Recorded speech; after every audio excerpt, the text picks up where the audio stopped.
الكتاب لا ريب فيه هدى للمتقين ألف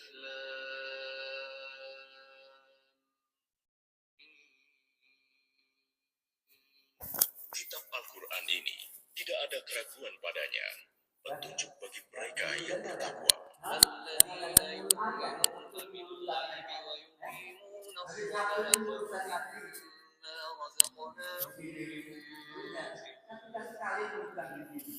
Yaitu mereka yang beriman kepada yang gaib, melaksanakan salat, dan menginfakkan sebagian rezeki yang kami berikan kepada mereka. يؤمنون بما أنزل إليك وما أنزل من قبلك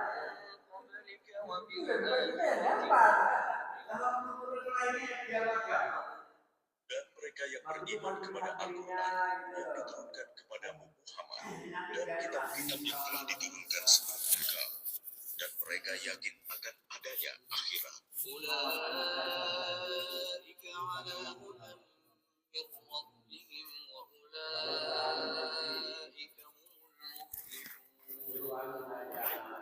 Mereka lah yang mendapat petunjuk dari Tuhannya, dan mereka itulah orang-orang yang beruntung. إن الذين كفروا سواء عليهم أأنذرتهم أم لم تنذرهم لا يؤمنون. Sesungguhnya orang-orang kafir sama saja bagi mereka.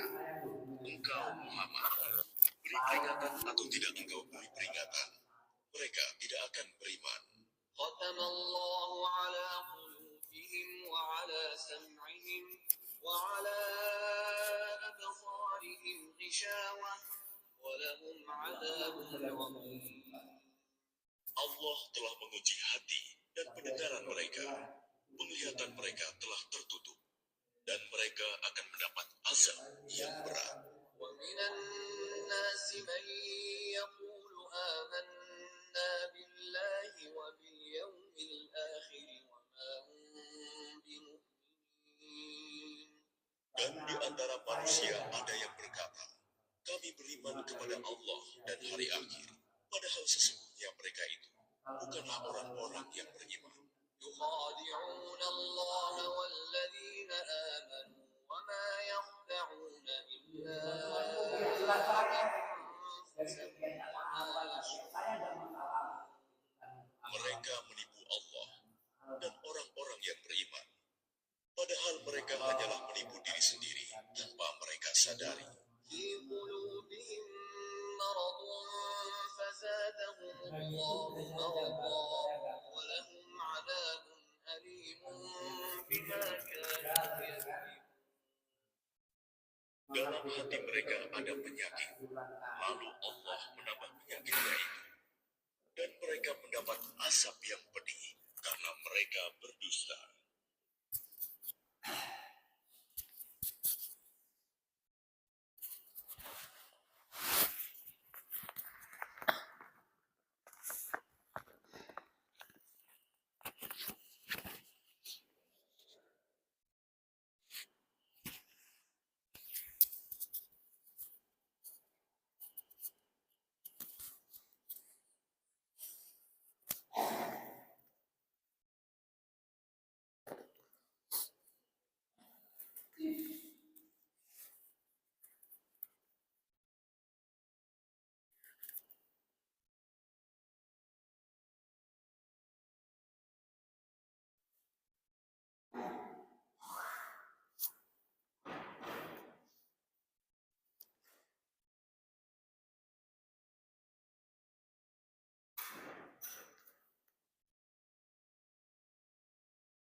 Bismillah bihamdihi. Assalamualaikum warahmatullahi wabarakatuh.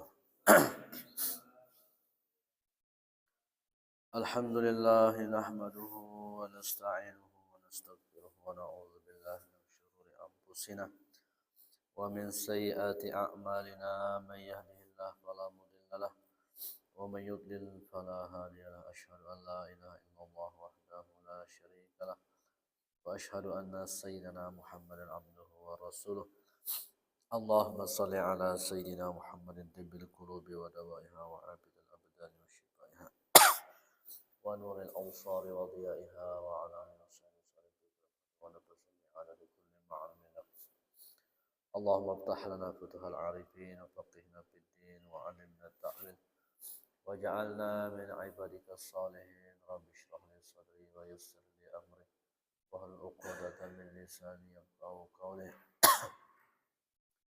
سبحانك لا علم لنا إلا ما علمتنا إنك أنت العليم الحكيم ولا حول ولا قوة إلا بالله العلي العظيم أما بعد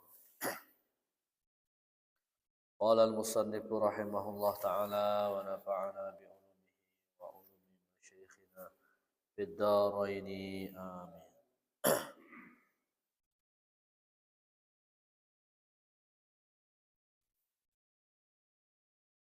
والمقالة السابعة عشرة عن النبي صلى الله عليه وسلم أنه قال الأمهات أي الأصول أربع من الأشياء. Rasulullah Shallallahu Alaihi Wasallam bersabda, sumber itu ada 4 macam. Ummul adwiyah, sumber pengobatan, wa ummul adab atau induk pengobatan dan induk adab, wa ummul ibadat, induk ibadah, wa ummul amani, induk cita-cita.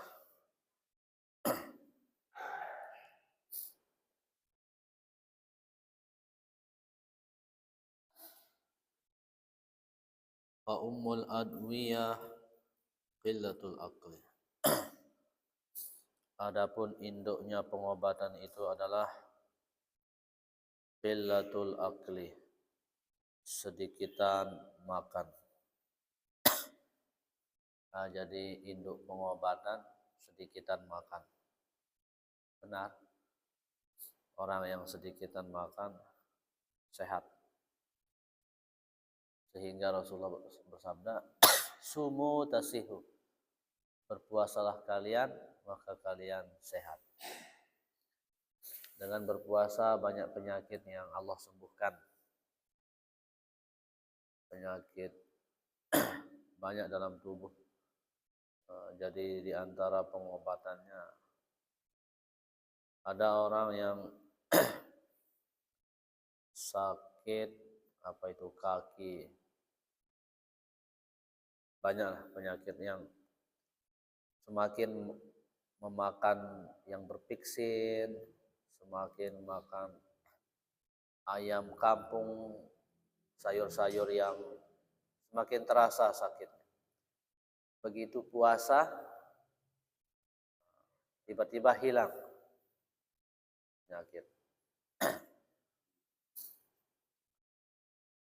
Nah, jadi ini resep dari Rasulullah Sallallahu Alaihi Wasallam. Induk pengobatan itu qillatul akli, sedikitan makan.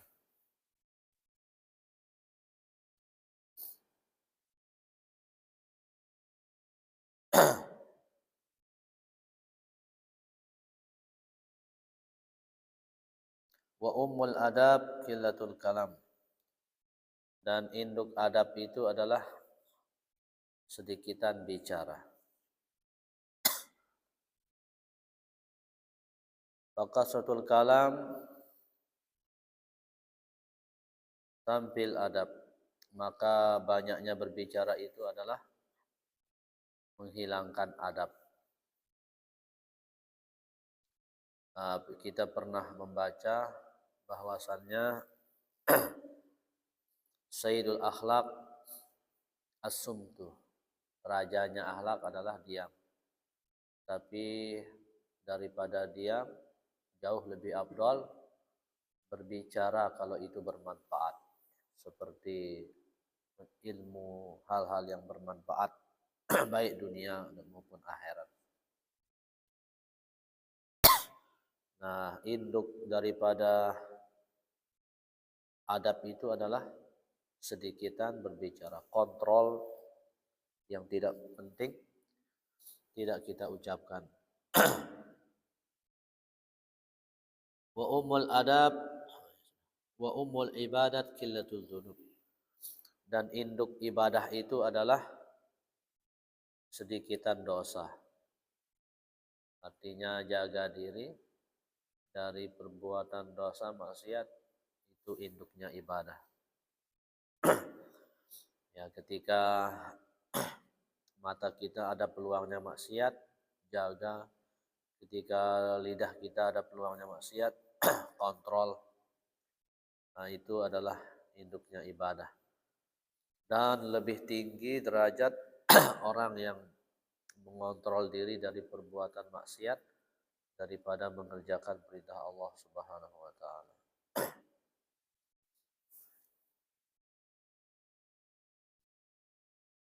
Wa ummul amani as-sabru. Dan induknya angan-angan, keinginan adalah sabar. Bersabar. Dan inilah yang ditakuti oleh Rasulullah SAW.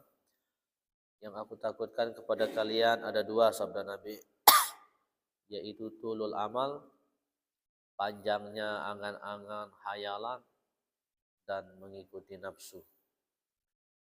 Karena dengan panjangnya angan-angan hayalan itu akan membuat terjerumus dalam cinta dunia. Ya, jadi itu ditakuti oleh Rasulullah kepada kita, panjangnya lamunan hayalan. Apa misalnya kalau punya asik dalam hayalan, dihayalkan punya mobil mewah 8, punya rumah. Jadi hayalan semata itu membuat cinta dunia. Tapi ada keinginan yang baik, azam yang baik. Nah, jadi ada dua. Ada hayalan yang semata menjerumuskan kita cinta dunia. Ada keinginan yang bagus yang kita kejar. Misalnya ilmu kita, menginginkan ilmu yang banyak, amal soleh yang banyak, terlepas itu dengan jalan, harta, dan sebagainya. Tujuannya adalah akhirat.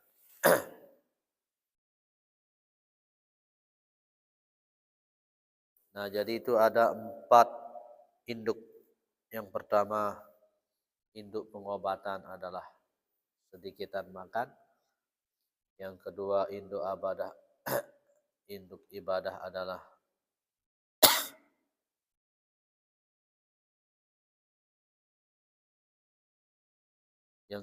induk adab adalah sedikitan berbicara yang penting. Yang ketiga, induk ibadah adalah sedikitan dosa, kontrol diri, kurangi dosa.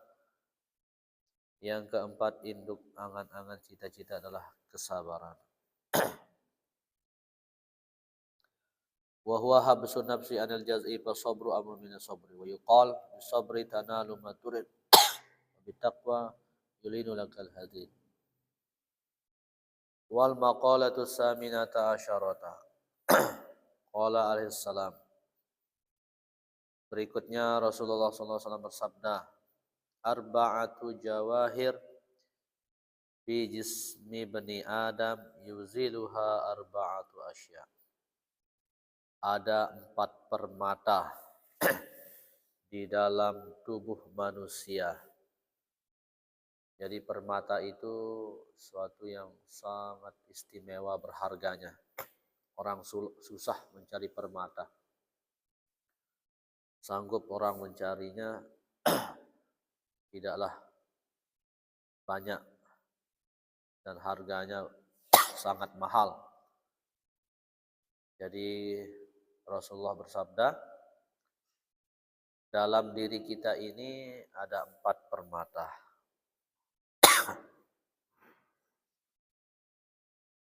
Ya, jadi dalam diri kita itu kita memiliki suatu yang sangat istimewa. Ada 4 permata. Ini harus kita jaga. Mana dia permata sesuatu yang istimewa sekali dalam diri kita itu? Yang pertama adalah aqlu, akal. Yang kedua adalah waddin, agama Islam dalam diri kita ini. Yang ketiga wal haya, malu. Yang keempat wal amal soleh, amal soleh. Nah, jadi inilah permata dalam diri kita yang sangat berharga, yang harus kita jaga. Yang pertama akal, makanya akal itu nikmat Allah yang sangat mahal, berharga. Kalau kita rusak, dosa besar. Misalnya merusak akal dengan mabuk-mabukan. Jadi itu karunia Allah, nikmat Allah yang sangat besar. Yang namanya akal untuk kita mengetahui mana yang hak dan mana yang batil.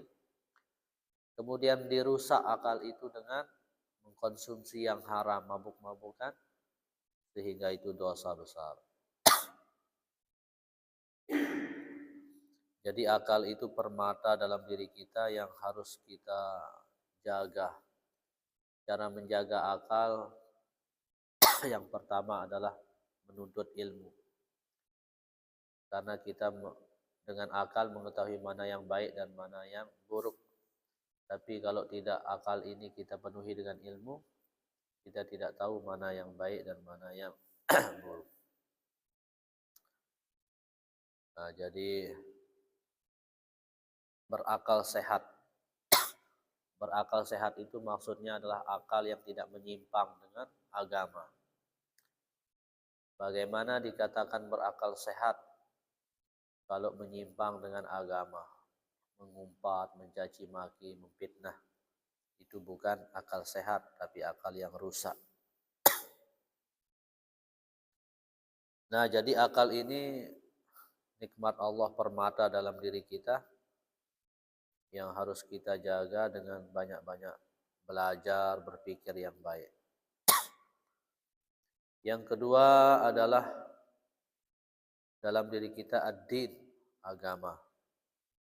Agama Islam itu permata yang luar biasa yang begitu kita memeluk agama Islam dalam tubuh kita ini, itulah permata. Kemudian malu bermaksiat, malu menampakkan aurat, malu yang tidak baik itu sebuah permata dalam diri kita. Yang keempat wal amalus soleh, amal soleh yang kita lakukan itu permata. Nah, jadi ini harus kita jaga dan kita waspada dari 4 hal. Karena 4 hal ini bisa menghilangkan permata ini. Mana dia? Fal ghadab yuzilul aqla. Maka benci, marah itu dapat menghilangkan akal.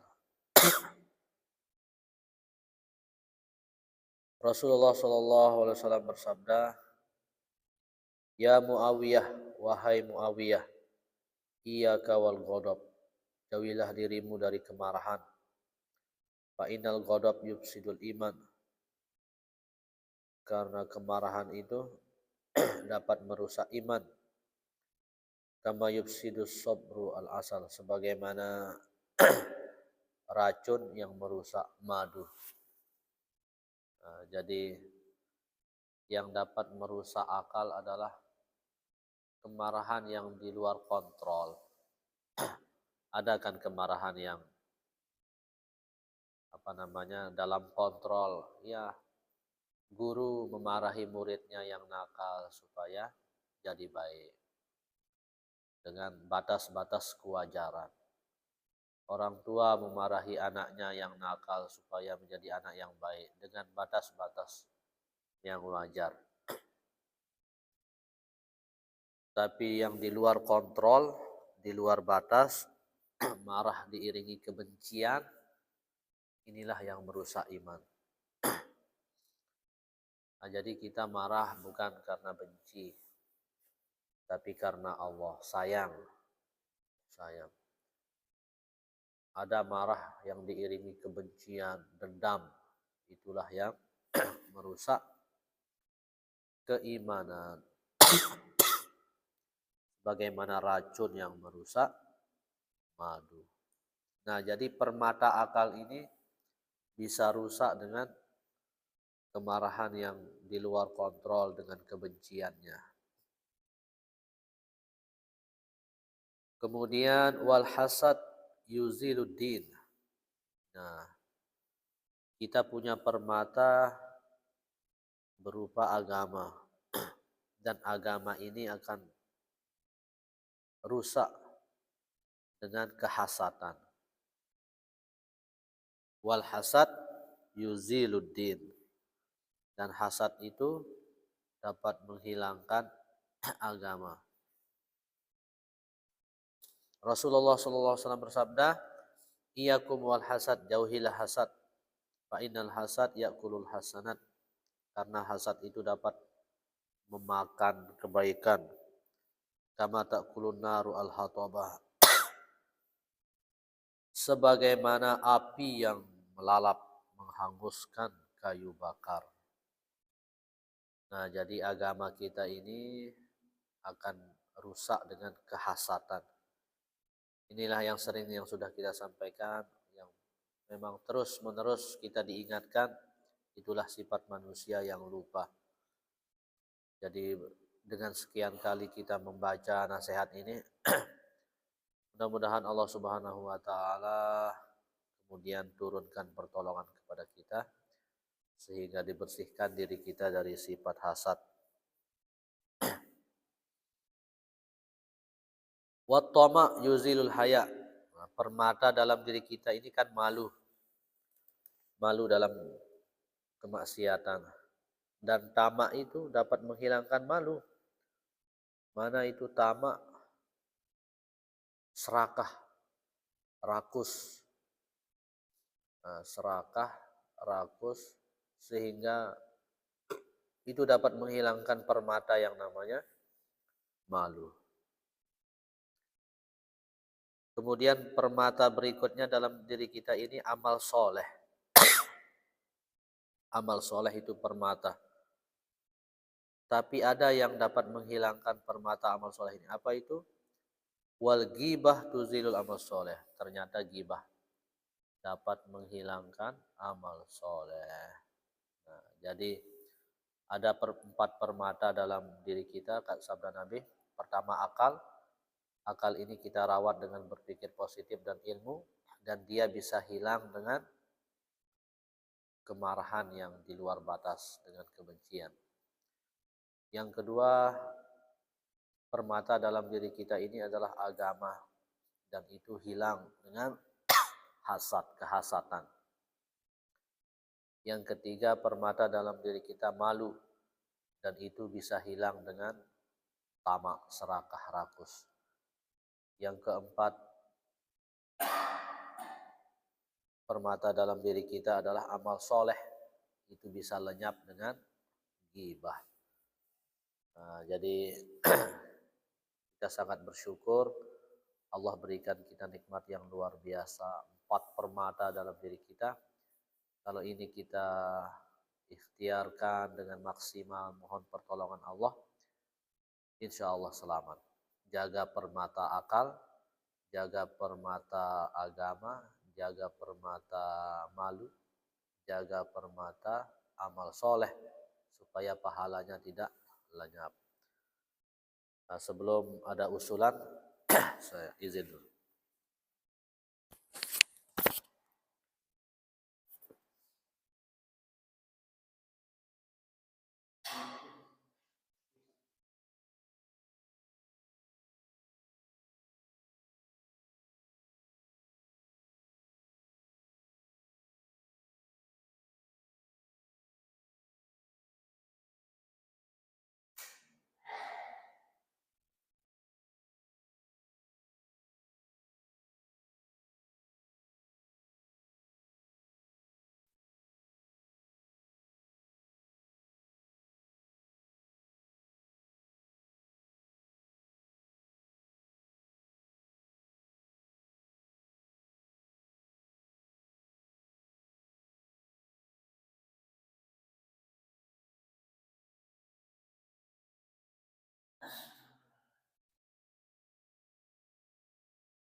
Mungkin ada tambahan? Ini perbedaan antara ilmu dan akal.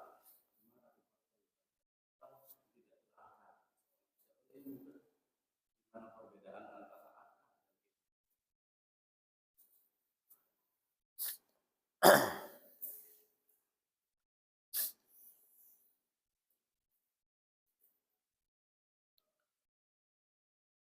Fal aqlu akal itu adalah huwa jauharun rohaniyun, dia adalah permata rohani, khalaqallahu ta'ala khalaqahullahu ta'ala yang diciptakan oleh Allah, muta'alliqan bi badan insan yang bergantung di badan dengan badan manusia.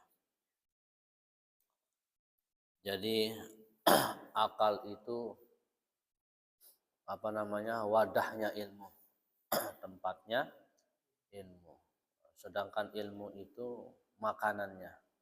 Akal itu piring, ilmu itu nasinya. Nah, jadi Allah ciptakan akal untuk mengetahui mana yang hak, mana yang batil. Tapi kalau tanpa ilmu, akal ini tidak berfungsi. Artinya tanpa nasinya itu tidak ada yang misalnya sepintar-pintar manusia, dia punya akal yang sehat, bagus. Tapi tidak diisi ilmu, tidak tahu rukun wudu, tidak tahu halal haram, tidak ada ilmunya, tidak berfungsi akalnya. Tapi begitu diisi, dipenuhkan dengan ilmu, seperti misalnya hukum agama ini kita tidak paham tanpa ilmunya. Maka untuk bisa memahami hukum agama harus kita menuntut ilmu. Jadi akal itu seperti sebuah wadah dan dia akan berfungsi apabila ada ilmunya. Ya kalau kita istilahkan motor, itu motornya akal itu, dan yang menjalaninya adalah itu mesin kalau sudah diisi dengan bensin. Tanpa bensin dia tidak akan berjalan. Ya. Sama-sama perlu. Kalau tidak ada buah ranting tidak bermakna. Iya. Jadi siapa yang manusia yang paling bagus akalnya? Rasulullah. Karena Rasulullah yang paling alim, yang paling tahu. Nah, jadi kita diberikan akal supaya mengetahui mana yang baik dan mana yang buruk. Tapi dengan keterbatasan ilmu, akal ini tidak bisa mengkaji Quran. Apa maksudnya Quran itu semuanya? Tidak bisa. Ada syaratnya, harus paham puluhan ilmu. Seperti 4 imam ini. Sudah cukup ilmunya untuk mengkaji Quran dan hadis, maka muncullah istinbat hukum, kesimpulan hukum dari Quran dan hadis. Akalnya sudah, maka itulah keliru gunakan akal sehat, berakal. Tapi kalau akal itu menyimpang dengan agama, itu bukan akal sehat. Nah, jadi itu dia. Wallahu a'lam bishawab. Kalau perbedaan antara cita-cita dan amalan. Ya. Kalau sama cita-citanya berangan-angan untuk ingin menjadi ini tadi. Dan juga cita-citanya beda. Jadi di mana perbedaan antara cita-cita dan angan-angan? Nah, tadi disebut angan-angan itu kan membawa bahaya. Ya. Ya.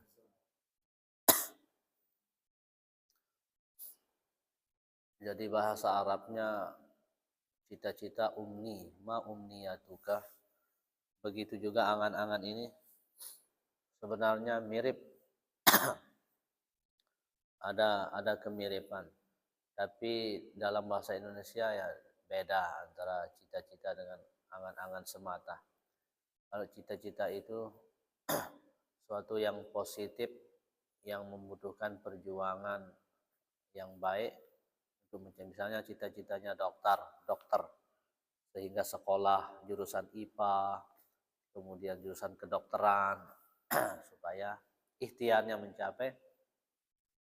Tapi ini angan-angan yang tercela ini hayalan semata, hayal penuh hayal, mobil 10, rumah mewah, punya, pokoknya dunia ini full isinya dunia.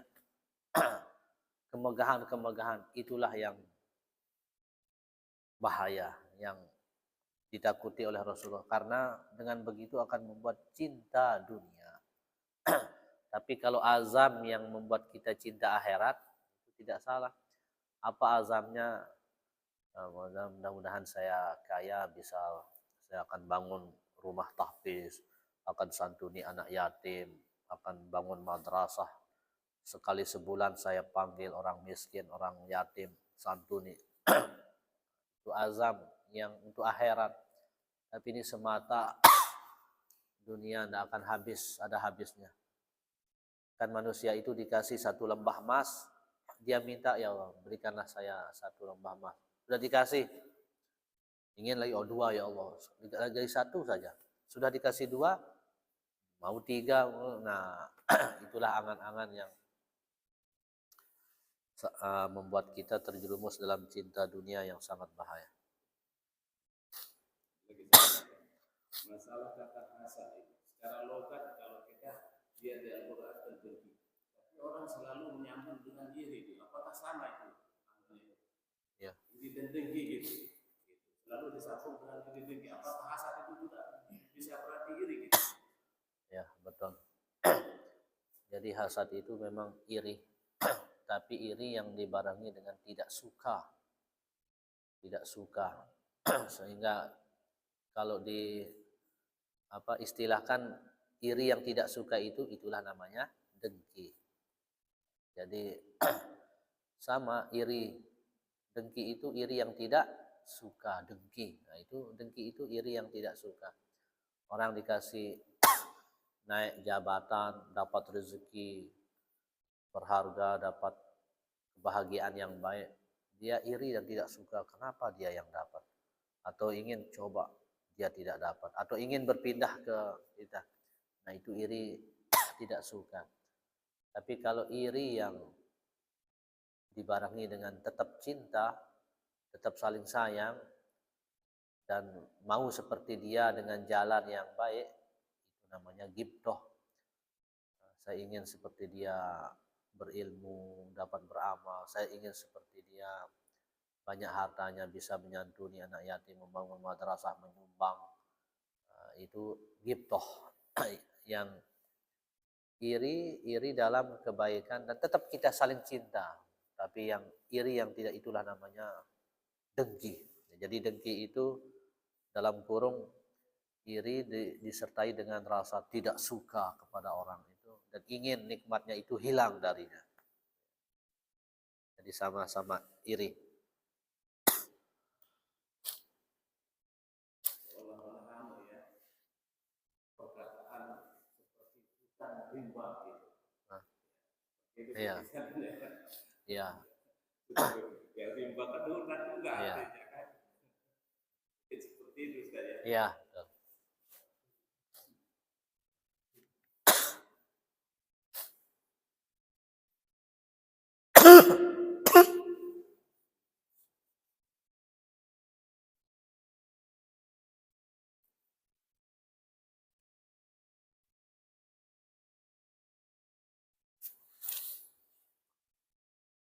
Tinggal berapa? Nah.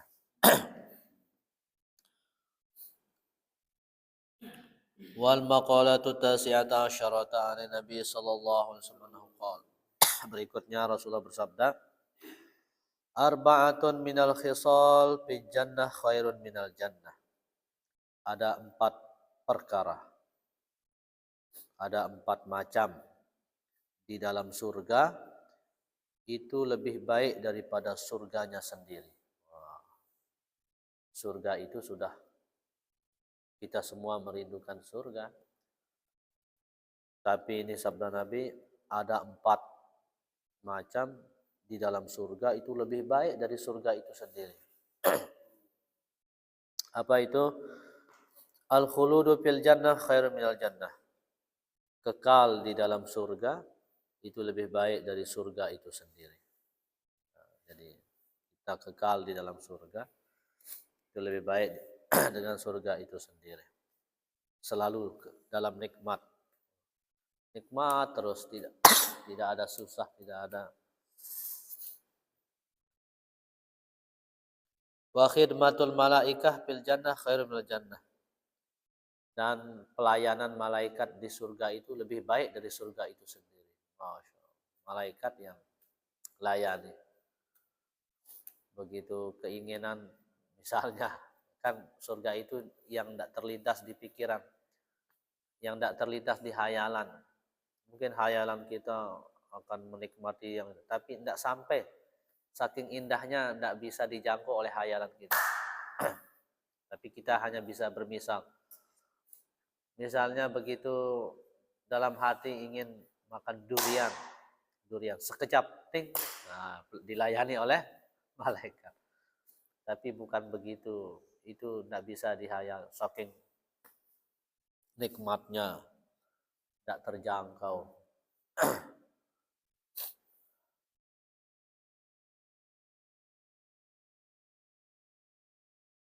Kemudian wajiwarul anbiya fil jannah khairun minal jannah. Bertetangga dengan nabi di surga itu lebih baik dari surga itu sendiri. Jadi nikmat yang luar biasa di surga kan, yang nomor 1 berjumpa dengan Allah, dan itu tergantung amal ibadah. Perjumpaan itu ada yang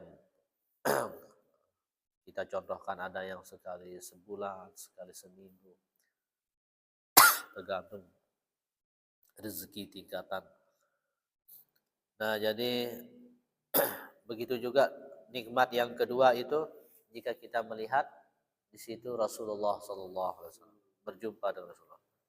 Setelah itu dengan para nabi dan para rasul. Maka di surga itu kalau kita dapat dekat dengan para nabi, para alim ulama, wali-waliullah, orang soleh, itu kata wa khidmatul wa jiwarul anbiya, bertetangga dengan para nabi itu lebih baik daripada surga itu sendiri. Wah, bagaimana nikmatnya, apalagi bersama Rasulullah Sallallahu Alaihi Wasallam.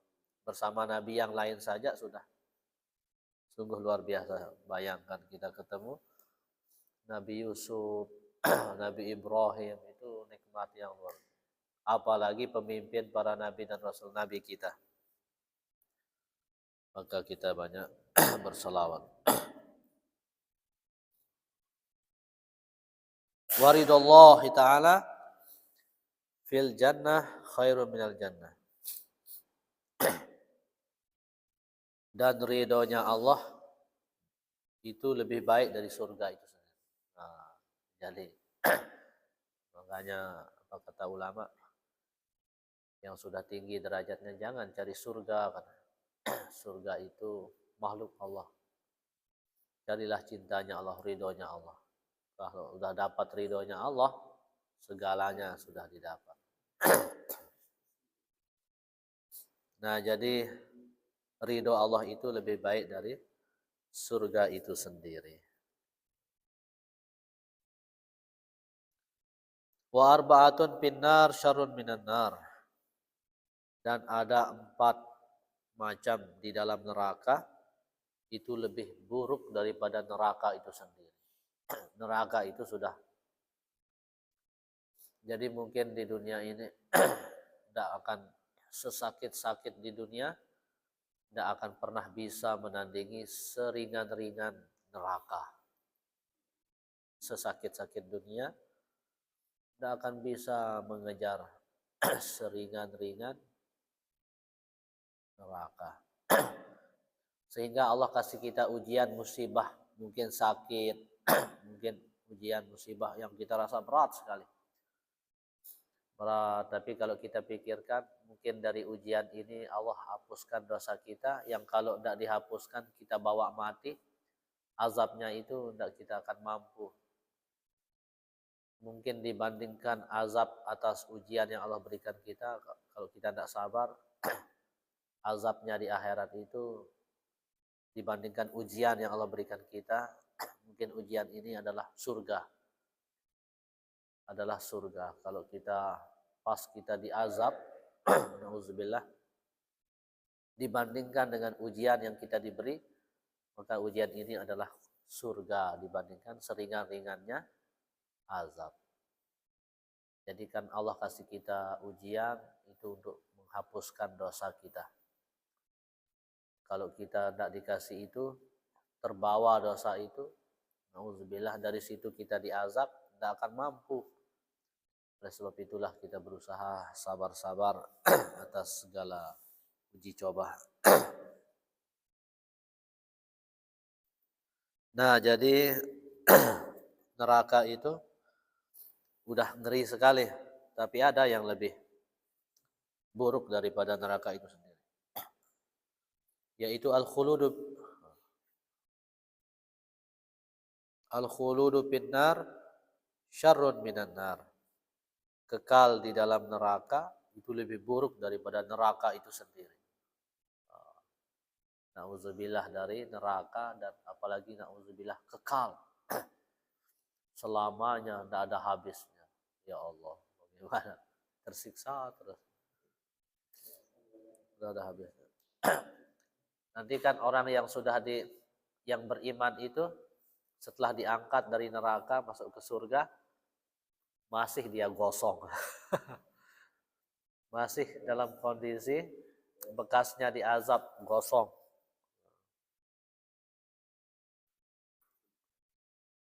Lama dia, kemudian pada akhirnya ya menjadi cerah. Jadi kekal di dalam neraka itu lebih buruk dari neraka itu sendiri. Wa tawbihul malaikah al-kuffar finnar syarrun minan nar. Dan nanti di neraka itu lebih buruk dari neraka itu sendiri, yaitu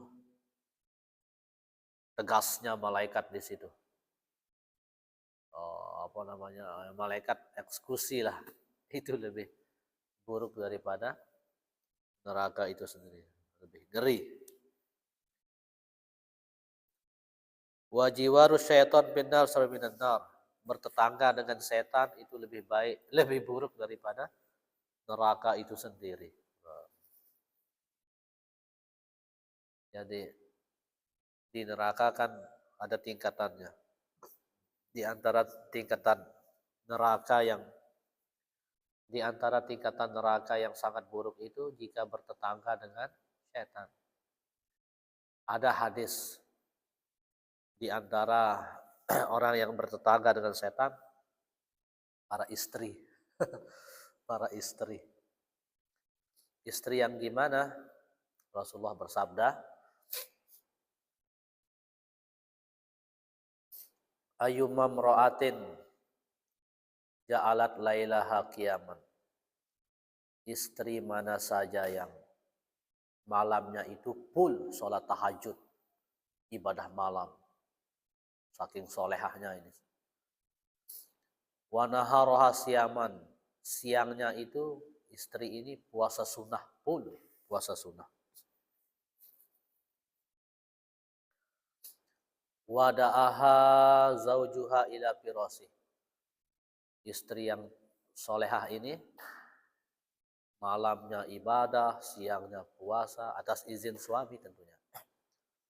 Kemudian ada waktunya suami mengajaknya tidur untuk bermain-main.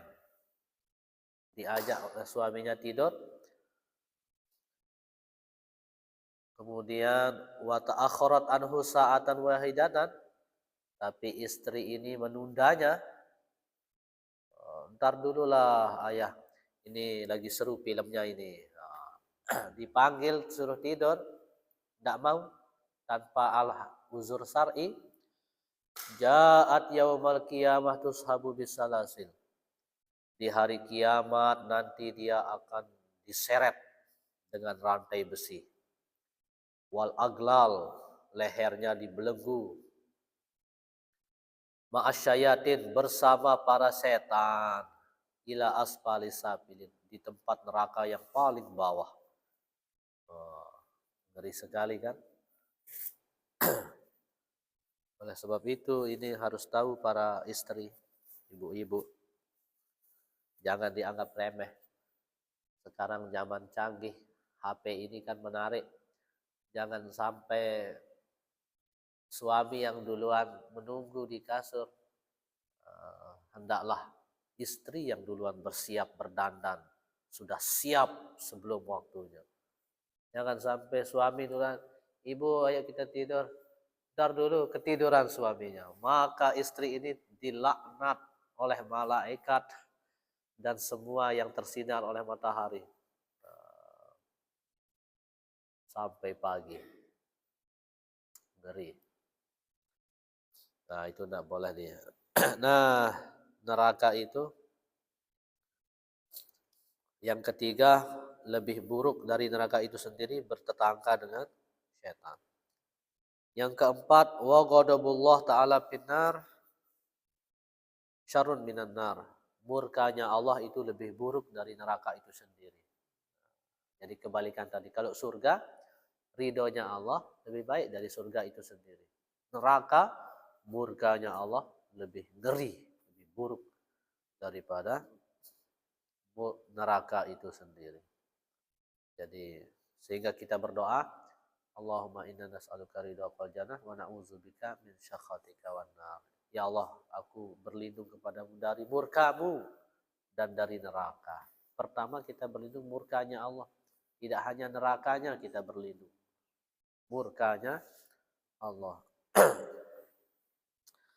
Nah, jadi itu neraka itu lebih buruk dari neraka itu sendiri, Yang pertama kekal di dalam neraka lebih buruk dari itu. Yang ketiga pembantaian tugas malaikat yang sangat tegas di neraka itu lebih ngeri daripada neraka itu sendiri. Bertetangga dengan setan itu lebih buruk dari neraka itu sendiri. Murkanya Allah lebih buruk dari neraka itu sendiri. Wallahu a'lam. Terutama masalah istri. Ya. Memang kalau dari sisi asas tadi, kadang ada istri dan tidak mau apakah itu tidak dianggap uzur? Dingin lagi ini dingin gitu. Tapi perempuan ini istilahnya sedang tidak mood gitu. Apakah itu bisa dianggap uzur? Iya, jadi jangan juga laki-laki rakus buta. Ya, sementara dengan hadis itu kan, Iya. artinya dia istilahnya berpuasa penuh lagi gitu. Yang diktator lagi gitu. Jadi dijawab oleh Rasulullah, khair inna min ahsanil mu'minina imanan. Sungguhnya di antara manusia yang paling sempurna imannya, di antara manusia yang paling sempurna imannya, yang pertama adalah ahsanahum khuluqa, yang paling baik akhlaknya. Yang kedua, wa altatfahum bi ahli, yang paling lemah lembut dengan istrinya. Lemah lembut dengan istrinya, tahu keadaan istri. Istri capek, udah macam apa kurang sehat, itu termasuk uzur. Uzur sakit, udah apa seharian full kerja. Jadi istri kan manusia bukan mesin. Ya. Nah itu kalau kecapean atau dalam kondisi sakit itu, ya uzur itulah uzur. Bagaimana? Tapi kalau tidak ada uzur, itulah yang maksudnya hadis itu. Ada uzur syar'i. Nah, dari situ kan siapa? Siti Fatimah. Siti Fatimah ini kan yang disebut salah satu pemimpin wanita di surga. Siti Fatimah mendengarkan hadis-hadis Nabi tentang perempuan itu, beliau itu luar biasa mengejar, mengamalkan. Siti Fatimah tangan kan perempuan seharusnya tangannya halus, tapi beliau tangannya agak kasar, saking di dalam menjalani rumah tangga, menumbuk gandum gitu. Sampai beliau pernah menangis kan, Siti Fatimah begitu datang Rasulullah menangis. Ya Rasulullah, kenapa engkau menangis? Lo ini Rasulullah minta tolong, kalau bisa suruhlah Ali mencari pembantu. Itu kesibukan rumah tangga yang luar biasa. Sedang menumbuk gandum. Jadi sampai tangan beliau. Rasulullah bersabda, sebelum itu dipegang oleh Rasulullah batunya itu, kemudian dengan Allah berjalan sendiri batu itu menumbuk gandum, tidak dipegang. Apa kata Rasulullah? Ini batu ini sampai hari kiamat pun bisa dia tumbuk sendiri gandum. Kau tidak perlu capek-capek. Tapi Rasulullah kasih tahu, ketahuilah, satu biji gandum itu Allah balas. Kita bawa kitabnya tidak hafal. Itu masa luar biasa balasan. Banyak di situ nasihat Rasul untuk Fatimah. Termasuk apabila suami menyiapkan tempat, istri menyiapkan tempat tidur untuk suami, menyiapkan diri terlebih dahulu, itu sudah dipanggil oleh malaikat. Terimalah balasanmu wahai istri, Allah mengampuni dosamu yang sudah lalu dan yang akan datang. Belum lagi kalau istri senang hati membantu suami. Nah, jadi luar biasa, pokoknya tidak ada balasan istri yang mendapatkan ridho suami kecuali surga. Yang penting dia tidak tinggalkan sholat, puasa.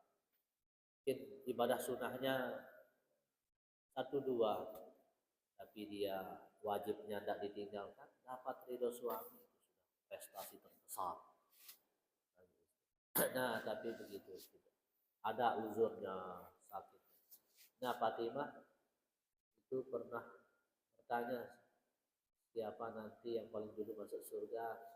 Tanya Rasulullah. Berharap saya gitu. Rasulullah SAW di situ rumahnya jauh di ujung Madinah. Jadi singkat cerita, dicari tahu oleh Fatimah, perempuan ini dia suaminya mencari kayu, bekerja keras, dan tidaklah suaminya pulang kecuali wanita yang disebut Rasulullah yang paling dahulu masuk surga ini, kecuali dia selalu bersiap, siapkan makanan, siapkan pecut, siapkan lap tubuh suaminya, dan siapkan dirinya berhias, sudah siap. Mungkin suaminya punya hajat, saking taatnya kepada suami, maka dari situ ya mendapatkan derajat. Ya, itu termasuk uzur istri kecapean, sudah rewang kan masa. Ya kita tahulah kondisi. Wallahu a'lam bishawab. Mohon maaf atas segala kekurangan. Subhanallah wa bihamdika asyhadu an la ilaha illa anta subhanallah wa bihamdika asyhadu an la ilaha illa anta asyhadu an la ilaha illa anta